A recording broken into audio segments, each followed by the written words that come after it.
उनकी सभाओं में गुंडे हैं, अपराधी हैं, माफिया हैं, अराजकता कर रहे हैं। जब ये सभा करते हैं वहां पर बवाल मच जाना, मतलब ये टेलर दिखा रहे हैं कि हम तो वही हैं, अभी आपको हमारे बारे में कोई धारणा मत बदलो, हम वही हैं जो उत्तर प्रदेश में दंगा कराते थे, हम वही हैं जो उत्तर प्रदेश की जमीनों पर कब्जा करते थे, हम वही हैं जो माफियाओं का संरक्षण करते थे, हम वही हैं कि जिस गाड़ी में सपा का झंडा उस गाड़ी में बैठा गुंडा।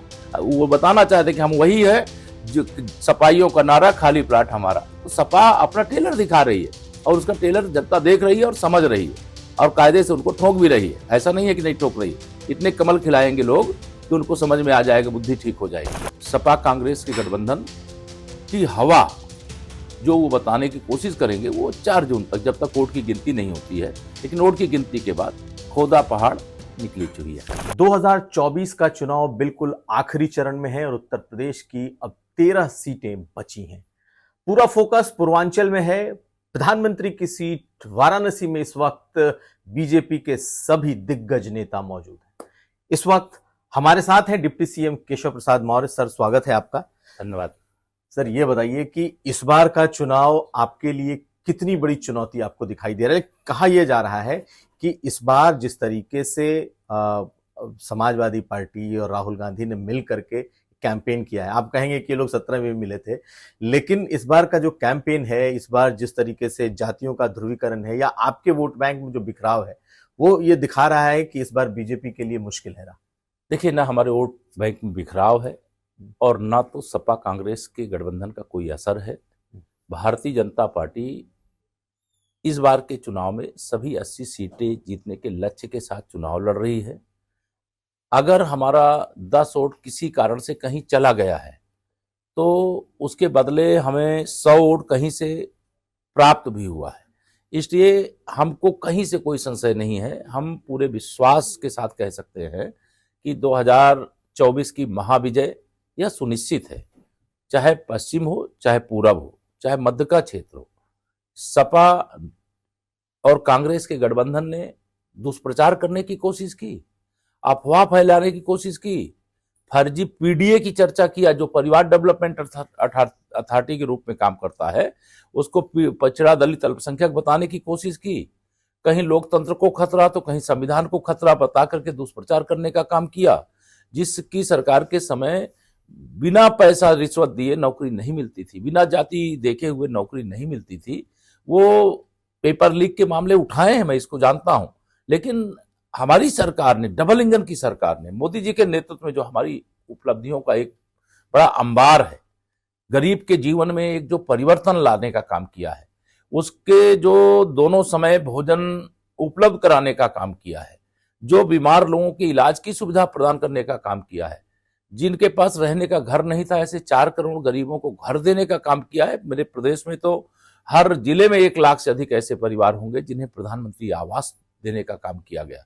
हर घर नल से जल दे रहे हैं, बिजली घर, हर गरीब के घर तक भी बिजली पहुंचा दिए और बिजली के जो आवर्स हैं, घंटे हैं, वह भी बढ़ा दिए। तो हम कई दृष्टियों, कानून व्यवस्था चुस्त और दुरुस्त है, सभी प्रकार से भाजपा को लोग पसंद कर रहे हैं, भाजपा को वोट दे रहे हैं।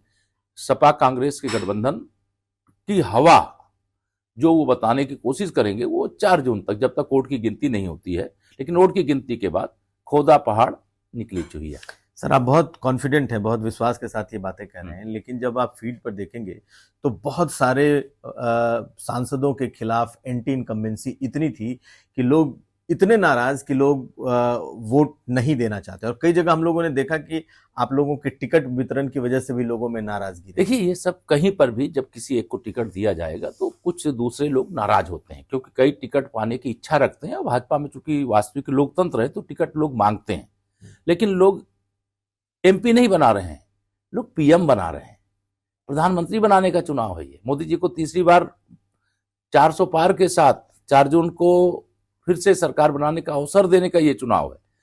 जो प्रत्याशी हैं जिनके खिलाफ कोई नाराजगी होगी, वो मैं इसको अस्वीकार नहीं करता हूं। अगर कोई 5 साल 10 साल सांसद रहा है तो थोड़ा बहुत नाराजगी हो सकती है, लेकिन सबके बीच में जब हम लोग जा रहे हैं, जो भारी जनसैलाब उमड़ रहा है, जिसमें सबसे बड़ी संख्या में गरीब आ रहा है, सबसे बड़ी संख्या में महिलाएं आ रही हैं, सबसे बड़ी संख्या में नौजवान आ रहा है, बड़ी संख्या में हमारे बूढ़े बुजुर्ग आ रहे हैं, और विशेष तौर से जो अति पिछड़ा वर्ग है, अति दलित वर्ग है, वो मोदी जी के साथ, दीवानगी के साथ खड़ा है। लेकिन ये कहा जा रहा है कि इस बार दलितों का एक बड़ा वर्ग आपसे टूटा है। मायावती के तीसरे फेज के बाद से, अपने भतीजे को विड्रॉ करने के बाद से, एक बहुत बड़ा वोट बैंक है जो सपा की ओर शिफ्ट हुआ है। और अगर आप देखें तो अखिलेश यादव की सभाओं में जो भीड़ है वो इस ओर भी इशारा कर रही है। उनकी सभाओं में गुंडे हैं, अपराधी हैं, माफिया हैं, अराजकता कर रहे हैं।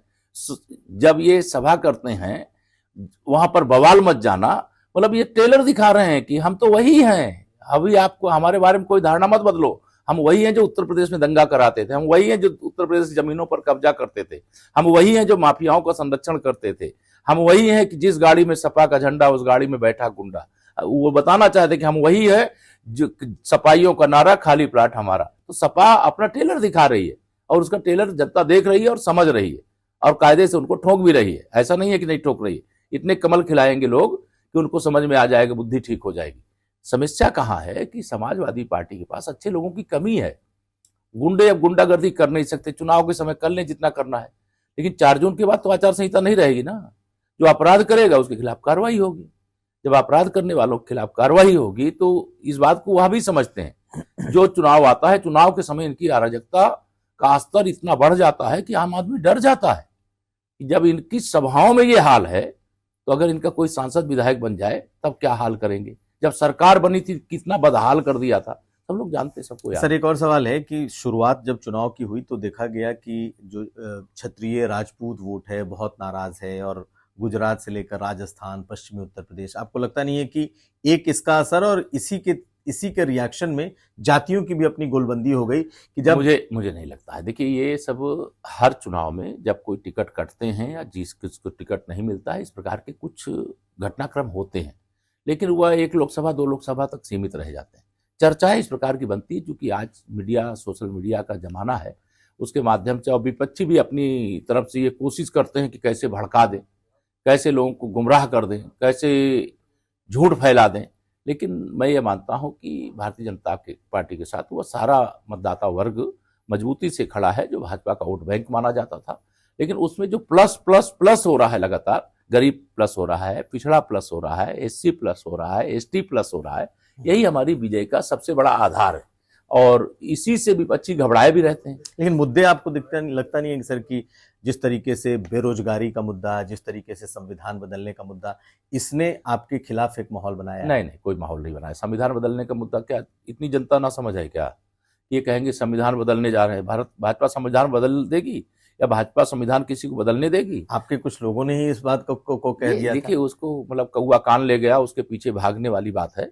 भारत के संविधान के सच्चे पुजारी बाबा साहब भीमराव अंबेडकर के सच्चे अनुयायी, चौधरी चरण सिंह जी को भारत रत्न देने वाले, कर्पूरी ठाकुर जैसे सामाजिक न्याय के देवता को भारत रत्न देने वाले माननीय नरेंद्र मोदी जी हैं, जो संसद भवन में घुसने से पहले द्वार पर साष्टांग लेट जाते हैं।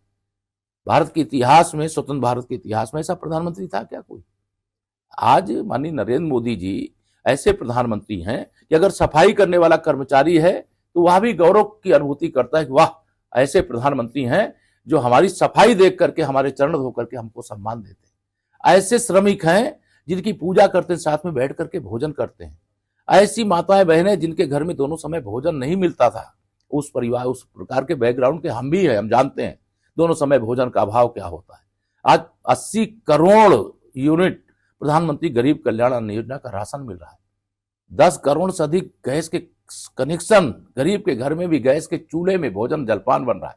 ये कोई साधारण बात नहीं है, गरीब ही उसको समझता है।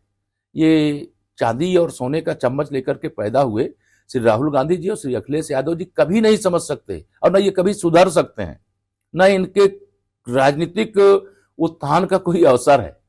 सर, जिस तरीके से संविधान बदलने वाली बात तो हम लोगों ने कर ली, लेकिन प्रधानमंत्री मोदी और बीजेपी का जो कैंपेन है उसमें कहा जा रहा है कि हिंदू मुस्लिम बहुत हुआ, खास करके मुस्लिम आरक्षण को लेकर के जिस तरीके के मुद्दे उठाए जा रहे हैं, और यहाँ तक कहा तो ये भी जा रहा है कि शायद विपक्षी पार्टियों ने समर्थन भी किया है मुस्लिम आरक्षण का। अखिलेश तो विपक्षी अगर समर्थन नहीं करते, अगर ओबीसी का, एससी का, एसटी का आरक्षण पर डांका नहीं डालते तो हमको उनके खिलाफ बोलने की क्या आवश्यकता थी? अभी कलकत्ता के हाईकोर्ट ने लाखों की संख्या में ओबीसी के लिए जारी प्रमाण पत्र किनको जारी किया था? मुसलमानों को जारी किया था, घुसपैठियों को जारी किया था, उनको रद्द कर दिया। लेकिन आपके यहाँ भी तो है ओबीसी में मुस्लिम, सब बिहार में है, समीक्षा यूपी करेंगे में जी, है। समीक्षा करेंगे जी। अगर धर्म के आधार पर आरक्षण देने से बाबा साहब भीमराव अंबेडकर जी ने मना किया है, संविधान सभा ने मना किया है, और वोट बैंक की राजनीति के लिए अगर सपा ने, बसपा ने, रजद ने या टीएमसी ने या कांग्रेस ने किसी ने ऐसा किया है तो उसकी समीक्षा करेंगे। आप भी समीक्षा करेंगे यूपी में? हाँ, यूपी में भी करेंगे और ठीक से समीक्षा करेंगे। कोई ओबीसी का, एससी का, एसटी का हक मार के खा जाए, ये नहीं होने देगा।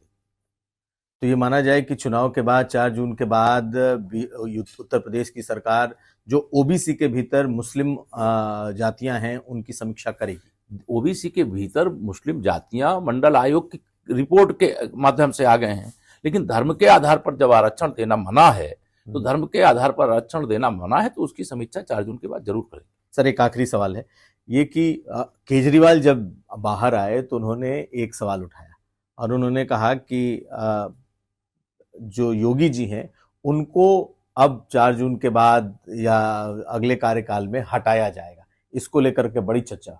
ये अरविंद केजरीवाल जी अभी तिहाड़ जेल जाने, चूंकि जमानत मिल गई चुनाव प्रचार करने के लिए, ये भारत के इतिहास की पहली घटना है।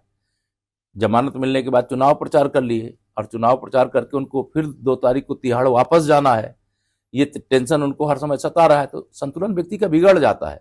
जो आम आदमी पार्टी के बारे में कहना चाहिए कि मेरा पीए मेरे सांसद को पीटा, मैंने शराब का घोटाला किया, ये बोलने की जगह वो भाजपा के बारे में बोल रहे हैं। भाजपा में क्या है? हमारे सदस्य हैं क्या? भाजपा के विधायक हैं क्या? भाजपा के राष्ट्रीय अध्यक्ष हैं क्या? भाजपा के बारे में बोलना माने कि उनके पास कोई मुद्दा नहीं है, उनके पास इस चुनाव में कुछ नहीं बचा है, इसलिए वह बात कह रहे हैं जो उनके अधिकार क्षेत्र के बाहर की बात है। जिससे पाकिस्तान राहुल गांधी जी का प्रचार कर रहा है, इंडी गठबंधन का प्रचार कर रहा है, तो पाकिस्तान प्रचार करके क्या कर लेगा? यहाँ पे देश की 140 करोड़ जनता इस चुनाव में जिस रूप में हिस्सा ले रही है उसमें इस प्रकार के घटनाक्रम आते रहते हैं। दुष्प्रचार करने वाले हैं, संविधान की बात करना दुष्प्रचार, लोकतंत्र की बात करना दुष्प्रचार, योगी जी को हटाने की बात करना दुष्प्रचार, ये दुष्प्रचार है और इस प्रकार के दुष्प्रचार को जनता महत्व नहीं देती। बहुत शुक्रिया सर बात करने के लिए। तो हमारे साथ थे केशव प्रसाद मौर्य जो कि डिप्टी सीएम है। उन्होंने खुलकर अपनी बात चुनाव के आखिरी फेज के चुनाव के एन पहले रखी। अहम बात यह कि उत्तर प्रदेश में भी अगर कोटे में मुस्लिम जातियां हैं तो उसकी समीक्षा की जाएगी। कुमार अभिषेक।